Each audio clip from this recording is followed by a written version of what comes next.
மக்களுடன் மனதின் குரல் மாதந்தோறும் கடைசி ஞாயிற்றுக்கிழமைகளில் ஒளிபரப்பாகி பொதிகை தமிழ் தொலைக்காட்சியில் 126வது மாதத்தை எட்டி சரித்திர சாதனை படைக்கும் பிரதமருடைய மன் கி பாத் நிகழ்ச்சி. நாட்டு மக்களுடன் உரையாடும் மோடிஜி நமோ ஆப் மற்றும் சரள ஆப் மூலம் பிரதமரோடு பேசி மகிழும் அரிய வாய்ப்பை பெற்றிடுவீர். வி ரமேஷ், வழக்கறிஞர், மாவட்ட பொதுச் செயலாளர், மத்திய சென்னை மேற்கு மாவட்ட பாஜக. டூர் போக நீங்க ரெடியா? Family tour, solo tour, adventure tour, group tour, office tour, school tour, honeymoon எந்த ட்ரிப்பா இருந்தாலும் ஃபேமஸ் ஸ்டார் டூரிசம் ஈஸியா அரேஞ்ச் பண்ணி தராங்க. Best packages, excellent service and full jolly எக்ஸ்பீரியன்ஸ்க்கு கேரண்டி. சோ எதுக்கு வெயிட்டிங்? ஃபேமஸ் ஸ்டார் டூரிசம் இப்போவே கான்டாக்ட் பண்ணுங்க. பேசு தமிழா பேசு நேயர்களுக்கு வணக்கம். இன்று நம்முடன் இணைந்திருக்கும் சிறப்பு விருந்தினர் டிஃபென்ஸ் அனலிஸ்ட் டாக்டர் திரு நிரஞ்சன் அவர்கள். வணக்கம் சார். வணக்கம். ஜெயந்த். ஜெயந்த் சார். சார், சமீபத்தில் இந்தியாவுக்குள்ள ஒரு உள்நாட்டு கலவரத்தை தூண்டணும் அப்படிங்கிற நோக்கத்தில் நிறைய விஷயங்கள் பரப்பப்பட்டதை நம்ம செய்திகளில் பார்க்குறோம். I love Muhammad, I love Mahadev அப்படிங்கிற ஹேஷ்டேக்குகள் இணையத்தில் ட்ரெண்ட் செய்யப்பட்டுக்கிட்டு இருக்கு.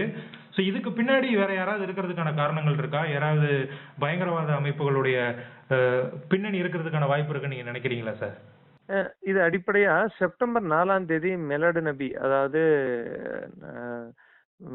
இஸ்லாமின் தூதர் நபி அவர்கள் பிறந்த தினம் என்று கருதப்படுகின்ற நாள் என்று ஐ லவ் முகமது என்று ட்ரெண்ட் செய்யப்பட்டது. ஓகே. அந்த ட்ரெண்ட் செய்வதை தவிர்த்து அங்கங்கே பில்போர்டுகள், அதாவது பதாகைகள் வைக்கப்பட்டன. கான்பூர் நகரத்தில் மற்றும் யூபியில் சில நகரங்களில் இது வைக்கப்பட்டன. அதில் மற்ற, அதாவது வெறும் ஒரு சமுதாயம் இல்லாமல் மற்ற சமுதாயங்கள் இருக்கும் இடங்களிலும் இந்த பதாகைகள், முக்கியமாக மக்கள் நடமாடும் இடங்களிலும் வெளிச்சமாக நல்ல தெரியும் இடங்களிலும் இந்த பதாகைகள் வைக்கப்பட்டன. Okay sir. இது சட்டவிரோதமான செயல் என்று நாம் கருத முடியாது. அதே சமயத்தில் இந்த பதாகைகள் வைக்கப்பட்டதால் அங்கே ஒரு குழுவினர் இன்னொரு குழுவினருக்கும் மோதல் ஏற்படும் சூழ்நிலை ஏற்பட்டது. எதிர்ப்புகள் வளர்ந்தன. ஆல்ரெடி யூபி, பீகார் போன்ற மாநிலங்கள் கம்யூனலி, அதாவது மத ரீதியில் கொஞ்சம் சென்சிட்டிவான இடங்கள்.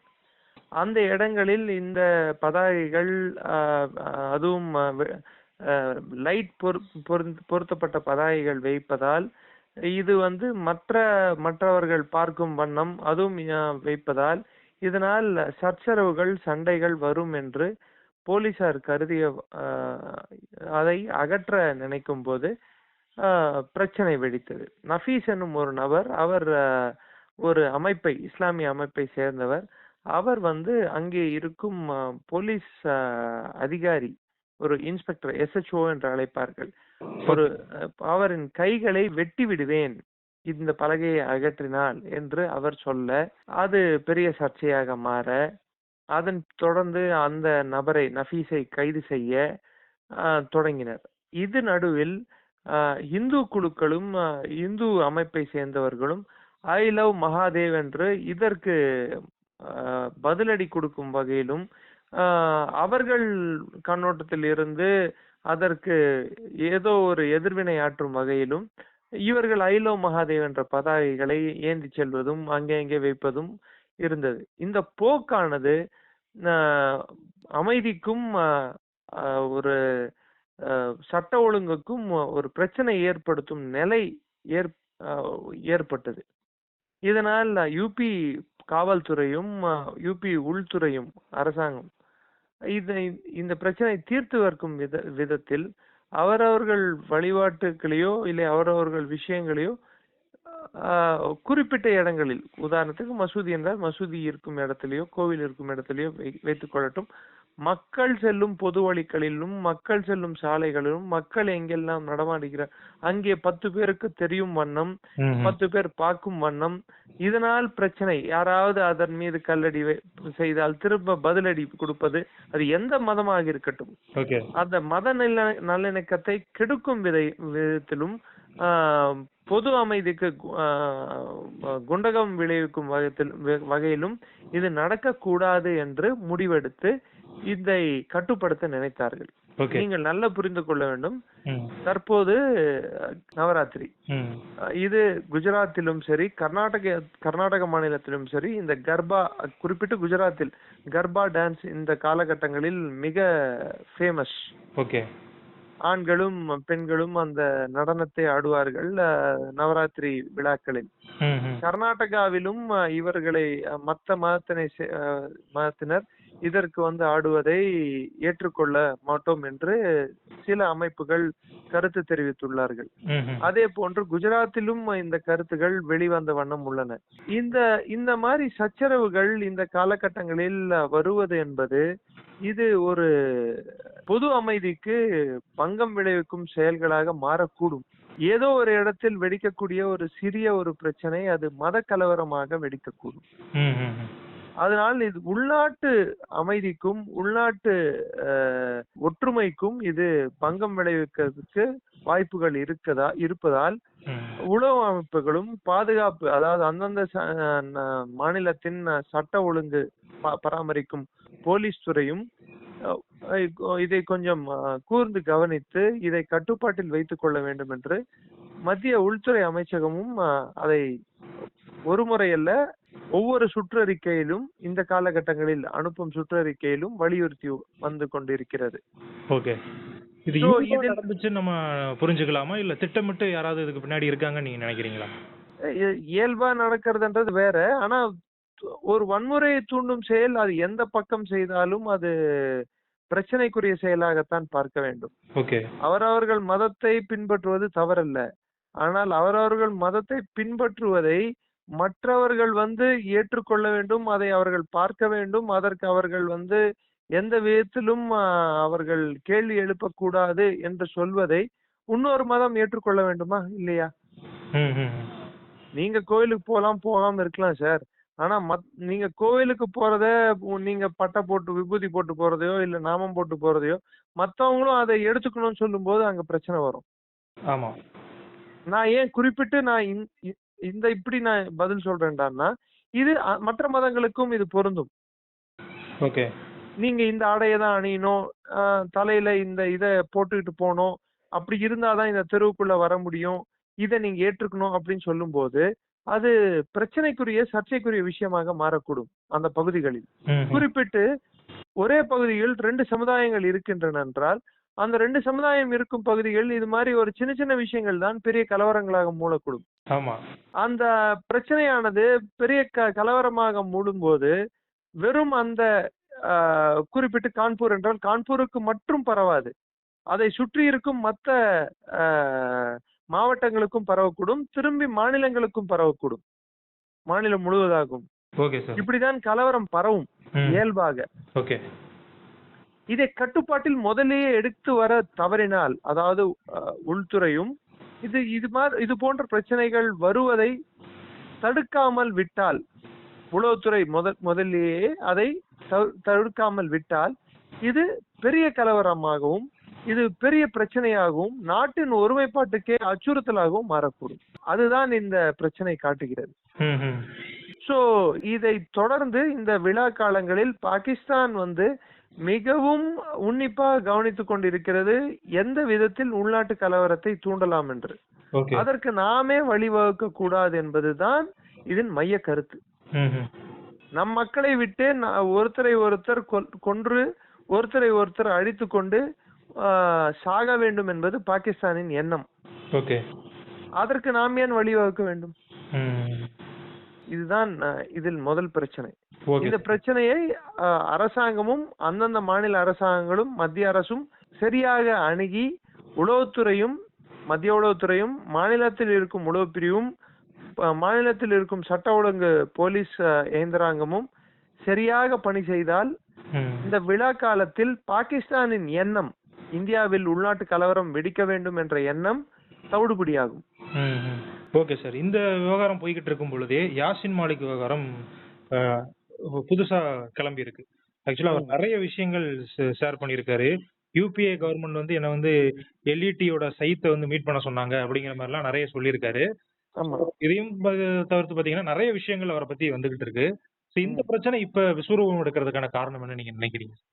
அதாவது யாசின் மாலிக் என்ஐஏ அவரை கைது செய்து அவர் மீது முக்கியமான குற்றம் 1990 ஜனவரி 25ஆம் தேதி 4 விமானப்படை அதிகாரிகளை சுட்டு வீழ்த்திய கொலை வழக்கில் இவர்தான் முக்கிய குற்றவாளி. ஓகே. அதை தொடர்ந்து அவருக்கு கோர்ட் ஆயுள் தண்டனை அளித்தது. இதுக்கு மேல்முறையீடு செய்த என்ஐஏ அவருக்கு உச்சபட்ச தண்டனையாக மரண தண்டனை விதிக்க வேண்டும் என்று மேல்முறையீடு செய்துள்ளது. அதற்கு யாசின் மாலிக்கு கால அவகாசம் கொடுத்து கோர்ட் அவர் தரப்பில் இருந்து வாதங்களை எடுத்து வைக்குமாறு கேட்டுக்கொண்டதுக்கு இணங்க அவர் அபிடவிட் அவர் தரப்பில் இருந்து ஃபைல் செய்துள்ளார். அதாவது அவர் தரப்பில் இருக்கும் வாதத்தை முன்வைத்துள்ளார். அந்த வாதத்தின்படி அவர் சொல்லுவது என்னவென்றால், அவர் அமைதி நாடும் நபராகவும் அமைதி பேச்சுவார்த்தைக்காக அவர் பாகிஸ்தானுக்கு சென்றதாகவும் அங்கே அந்த அமைதி பேச்சுவார்த்தைக்கு செல்வதற்கு அன்றிருந்த இந்திய அரசாங்கம், குறிப்பிட்டு சொல்ல வேண்டும் என்றால் அன்றிருந்த உளவுத்துறை முக்கிய அதிகாரி ஒருவர், அதில் குறிப்பிட்டவாறு VK ஜோஷி என்ற ஒரு முக்கிய அதிகாரியும் பிரதமரின் அலுவலகமும் அன்றிருந்த இந்தியாவின் தேசிய பாதுகாப்பு ஆலோசகர் திரு MK நாராயணன் அவர்களும் இந்திய பிரதமரே அதாவது மன்மோகன் சிங் அவர்களே அவர்களின் கேட்டுக்கொண்டதுக்கு இணங்க இதெல்லாம் நடந்தது என்று அவர் ஹஃபீஸ் சயீதை சந்தித்தார் என்று அவர் தெரிவித்துள்ளார். யாசின் மாலிக் தெரிவித்துள்ளார். இதில் நாம் 2 விதமாக இதை அணுக வேண்டும். இதற்கு என்ன முகாந்திரம் இருக்கிறது? ஒன்று, அவரே ஒரு குற்றவாளி. குற்றத்திலிருந்து தப்பிப்பதற்கு 1000 பொய்களை சொல்வார்கள். அவர் மீது குற்றம் நிரூபிக்கப்பட்டுள்ளது. அதாவது அவர் 4 பேரை கொன்றதில் அவர் ஒரு முக்கிய குற்றவாளி. அவர் துப்பாக்கி ஏந்தினார். அவர் 4 இந்திய விமானப்படை அதிகாரிகளை சுட்டார். அதனால் இது அந்த செயலானது இந்தியா மீது போர் தொடுப்பதற்கு நிகரானது அப்படி என்று ஒரு காரணத்தினால்தான் அவருக்கு தண்டனை வழங்கப்பட்டுள்ளது. அதிலிருந்து அவர் தப்ப முடியாது. ஆனால் அவர் நல்லவர் என்று காட்டிக்கொள்வதற்கு அவர் எடுத்திருக்கும் முக்கிய முயற்சி என்னவென்றால், பழியை தூக்கி UPA அரசாங்கத்தின் மீது போடுவதும், அந்த பழியில் அன்றிருந்த பிரதமரையும் அன்றிருந்த உளவு அமைப்பு அதிகாரிகளையும் அன்றிருந்த தேசிய பாதுகாப்பு ஆலோசகரையும் சேர்த்துக் கொள்வதன் மூலம் அரசியல் ஆதாயம் தேட பார்க்கிறார். அரசியலுக்கு காரணங்களை காட்டி அவர் மரண தண்டனையிலிருந்து தப்பிக்க பார்க்கிறார் என்பது ஒரு கூற்று. இன்னொரு கூற்று, இதை மன்மோகன் சிங் செய்திருப்பாரா, மன்மோகன் அப்படிப்பட்ட நபரா என்று நாம் சற்றே யோசித்து பார்த்தால் யாசின் மாலிக் சொல்வதில் உண்மை இருப்பதற்கு என்னை பொறுத்தவரை நிறையவே சாத்தியக்கூறு உண்டு. ஏனென்றால் நாம் மறந்துடக்கூடாது, ஒரு காலகட்டத்தில் மன்மோகன் சிங் பிரதமராக இருந்தபோது இந்தியாவும் பாகிஸ்தானும் 2 நாடுகளும் தீவிரவாதத்தால் பாதிக்கப்பட்ட நாடுகள் என்று அறிவித்தார். மும்பை அட்டாக் 2008 நடந்த போது பாகிஸ்தான் மீது பதிலடி கொடுக்காமல் இருப்பது கூட ஒரு ஆக்கப்பூர்வமான ஒரு செயல்பாடுதான் என்று அவர் தன்னைத்தானே நியாயப்படுத்திக் கொண்டார். அடுத்து, மும்பை தாக்குதலை RSS செய்த சதி, இந்துக்கள் தான் இதை செய்தார்கள் என்ற ஒரு கண்ணோட்டத்தை ஏற்படுத்திய போது அதற்கு அவர் எதிர்வினை ஆற்றாமல், அவர் கட்சியில் இருக்கும் நபர்களை கண்டிக்காமல் அவர்கள் பேசுவதை அவர் மௌனம் காத்தார். சோ இதையெல்லாம் வைத்து பார்க்கும் போது யாசின் மாலிக்கை பற்றி அவர் வர்ணனை செய்தது, குறிப்பிட்டு அவர் சொல்லி இருப்பது, நீங்கள் அமைதி தூதர் அப்படி என்று. ஒரு 4 ராணுவ அதிகாரிகள், அதாவது விமானப்படை அதிகாரிகளை கொன்ற ஒருவரிடம் கைகுலுக்கியதே ஒரு பிரதமர் செய்த மிகப்பெரிய தவறு. அப்படியே அவர் யாசின் மாலிக் போன்ற நபர்களை இந்தியா அரசாங்கம் அவர்களுக்கு தேவையான போது அவர்கள் உபயோகிக்க நேரிட்டால் அதற்கு பிரதமரிடம் யாசின் மாலிக் கை குலுக்க வேண்டிய தேவை என்ன? அதற்கு உளவு அமைப்புகளை வைத்து வேலை வாங்கியிருக்கலாம். அதற்கு பிரதமர் அலுவலகமோ இல்லை தேசிய பாதுகாப்பு ஆலோசகரோ அல்லது பிரதமரோ இவ்வளவு முக்கியத்துவம் கொடுக்க வேண்டிய தேவை இல்லை. 2வது, இது போன்ற தீவிரவாதிகளும் ஹஃபீஸ் சயீத் போன்ற UN ஐநாவால் தீர்மானிக்கப்பட்ட உலகம் அறிந்த பயங்கரவாதியை சந்திப்பதற்கு இந்தியா எப்படி இடம் கொடுத்தது? மூன்றாவது, பாகிஸ்தான் உளவு அமைப்புக்கு காஷ்மீரில் நடக்கும் பிரச்சனையில் பங்கு இருக்கிறது அமைதி திரும்புவதற்கென்று ஒற்றுக்கொண்டதற்கு சான்றாக இது இருக்கிறதா இல்லையா? அப்பொழுது காஷ்மீரில் நடந்த பிரச்சனையை பாகிஸ்தானையும் பங்குதாரராக பார்த்தது யூபிஏ அரசாங்கம். அது உண்மையா இல்லையா? அதாவது காஷ்மீரில் அமைதி திரும்ப வேண்டும் என்றால் பாகிஸ்தானுக்கும் பங்கு இருக்கிறது, பாகிஸ்தானிடம் நாம் பேச்சுவார்த்தை நடத்த வேண்டும். அதாவது தீவிரவாத செயல்களை ஈடுபடுபவர்களிடம் மன்றாடிய ஒரு நிலையில் ஏன் இந்திய நிலைப்பாட்டை ஏன் இந்திய அரசாங்கம் எடுக்க வேண்டும்? அந்த நிலையில் ஏன் இந்திய பிரதமர் சிந்திக்க வேண்டும்?